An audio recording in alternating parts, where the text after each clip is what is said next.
today, we're tackling something pretty challenging, emotionally speaking.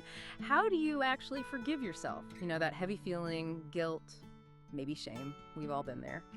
Our guide for this exploration is an article by Dorian Scott Cole, How to Forgive Yourself, updated recently, August 5th, 2025. So our mission today is essentially to map out that tricky landscape of self-blame. We'll dig into Cole's main ideas, look at the practical steps, hopefully guiding you from, guilt and shame towards, self-acceptance and moving forward with more confidence. And that really is the core challenge, isn't it? That feeling of being less than or not good enough. It can stick around even when others have moved on. Cole really stresses how these feelings can run deep. Sometimes they're even tied to trauma. It makes you ask, well, what does trigger us to hurt people, and why is shame so persistent, even after we say sorry? Okay, let's unpack that right away. Cole makes a distinction he sees as fundamental, but maybe easy to miss. He really emphasizes the difference between thinking I did something bad versus I am bad. Getting that difference right, he argues, is absolutely critical. It's what stops guilt sliding into that really destructive identity-level shame. But do people really get that in the moment, when shame hits hard? That's a great question, because, it sounds simple, but actually internalizing it, that's tough. Cole is very clear, he says, and this is the direct quote, all make mistakes that we regret, and we learn from them. It's an integral part of being human. And that's not just, a nice saying, it's a reminder that messing up is universal. The key thing here is that seeing yourself as inherently bad, it just stops the learning process cold. Exactly. So it's less about dwelling on the mistake itself and more about figuring out why it happened. Cole pushes us to look for the triggers, those hidden patterns behind our actions, and then, crucially, develop the control to choose differently next time. It's like, okay, that hurt someone. Now what am I doing to make sure it doesn't happen again? Right. Now, Cole breaks down 3 major reasons why people hurt others. The first one is probably the most common: conflict over opposing goals. We all know conflict happens, right? Our wants just don't always align. But Cole points out something deeper. Sometimes it's our instinct to either avoid conflict entirely or jump straight to defensiveness that makes things worse when the clash inevitably happens. And this is where the psychology comes in, isn't it? Feeling threatened or like you're losing control. Cole reminds us that can trigger really basic, defensive, sometimes even aggressive responses. It's that primal fight or flight, It kicks in when we feel challenged, even if it's just a difference of opinion. We lash out because we feel cornered. Yeah, and Cole shares some powerful personal stories about this, like one from early in his marriage about a specific shirt that somehow became linked to conflict. A shirt? Really? Yeah, apparently. But they learned to work things out instead of letting it escalate. He also talks about dodging a punch from an angry scooter buyer. Whoa. And just calmly explaining the situation, turning the guy's anger around. And another time, letting an upset client just vent, then quietly leaving to de-escalate. So different situations, but a similar approach. Exactly. And even a contract dispute where someone tried to overcharge him, he just kept calm, stated the facts, it's a straightforward contract issue, and avoided a big fight. The common thread is choosing that calmer response, even when things get heated. And what really stands out in all those stories is the underlying lesson.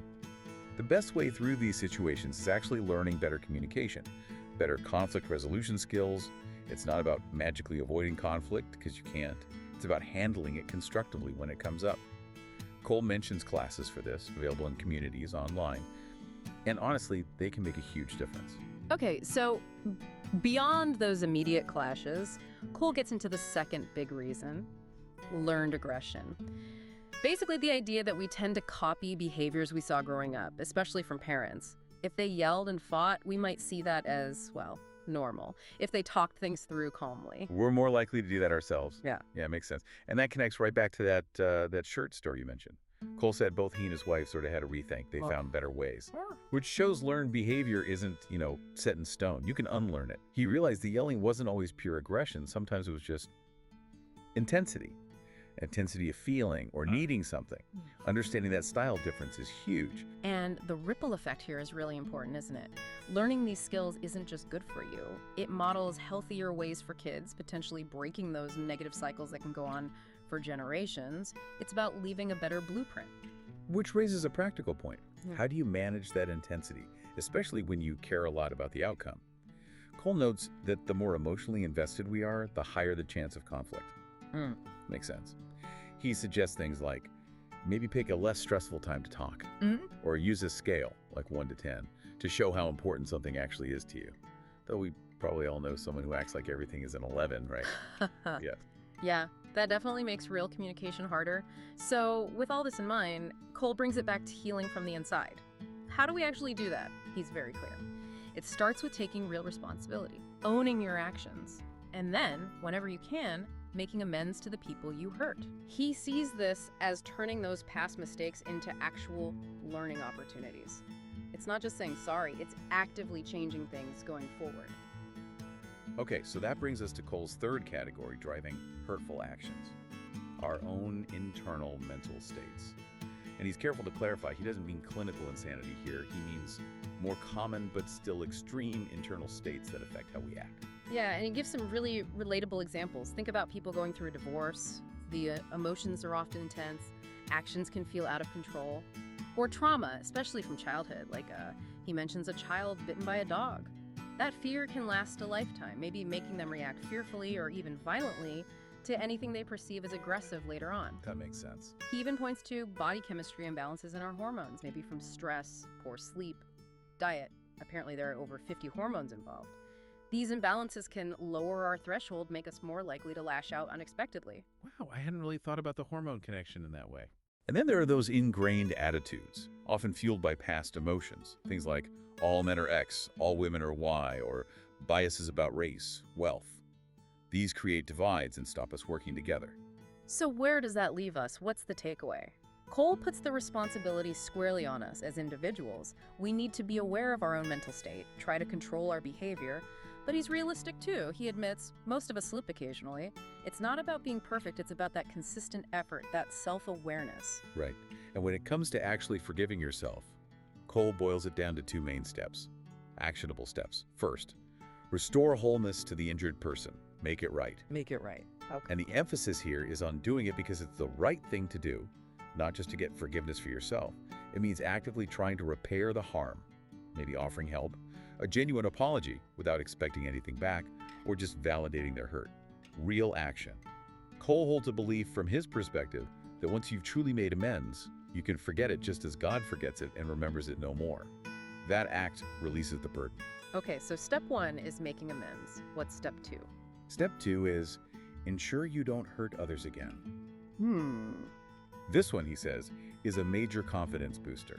Because when you know you can interact well, when you trust yourself not to cause harm, that's powerful. It's like building a more reliable internal guide. And this loops right back to those skills we were talking about earlier, doesn't it? Effective communication, Cole points out, it's not always natural. Especially if we grew up seeing maybe fighting as the norm, it has to be learned. Yeah. He really pushes the value of conflict resolution classes, says they should be offered in every high school. Imagine that, it could prevent so many problems down the line. Absolutely. And of course, tied into that is monitoring your own state, knowing when you're getting angry, knowing when to just step back, cool down before reacting. It's ongoing self-regulation. Yeah, and Cole kind of wraps up this whole section with a thought that's really a call to action for all of us. He says, we're in this world together. We have to learn to live with the good, the bad, and the ugly in both ourselves and others, and improve. That's quite the journey through Cole's thinking on self-forgiveness. It's definitely not just a one-time thing, is it? It's a process. Understanding, acting, improving, continuously. And he actually leaves us with a direct concluding challenge. It's rooted in his personal faith perspective, but the actions are broadly applicable. He urges you, the listener, to remind yourself often, many times a day, that in his view, God loves you despite anything you may have done. He emphasizes that, from his perspective, this love is unconditional. You can't earn it, and your mistakes can't make you lose it. Okay. And beyond that internal reminder, he challenges you to actively think about people you've mistreated. Go to them. Apologize sincerely. Ask them, how can I make things right? Okay. He believes taking these actions does several things. It helps eliminate your own guilt and shame, reduces animosity, might even restore a friendship, and sets you on what he terms the path to spiritual growth. He also adds a really important practical piece of advice, though.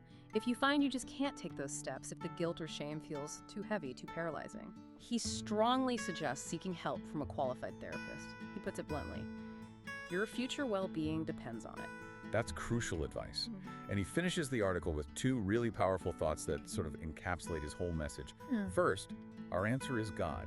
God's answer is us. Together we make the world better. And second, with hate, we have more to lose than gain. Break the cycle. Break the cycle. That's a strong finish. So after diving deep into all this self-forgiveness, making amends, understanding triggers, maybe the question for you listening is this. What's one specific small action you could take today based on what we've discussed? Maybe it is making that genuine amends. Or maybe it's just catching yourself before reacting defensively, taking 5 minutes to check your own mental state.